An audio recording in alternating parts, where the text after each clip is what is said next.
গণতন্ত্র আপাদমস্ত পুরোটাই হচ্ছে কুফরি মতবাদ। এটা তৈরি হয়েছে ইসলামী খেলাফতকে ধ্বংস করার জন্য, ইসলামী খেলাফতকে মূলোৎপাটন করার জন্য।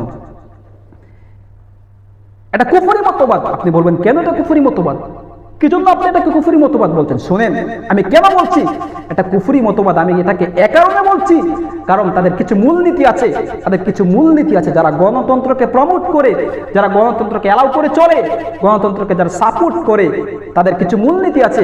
আব্রাহাম লিঙ্কনের তৈরি কিছু মূলনীতি হচ্ছে, তারা বলে সকল ক্ষমতার উৎস নাকি জনগণ, জনগণ নাকি যাকে ইচ্ছা তাকে ক্ষমতায়ন করে, যার থেকে ইচ্ছা তার থেকে ক্ষমতাকে ছিনিয়ে নিতে পারে, সকল ক্ষমতার অধিকারী নাকি জনগণ।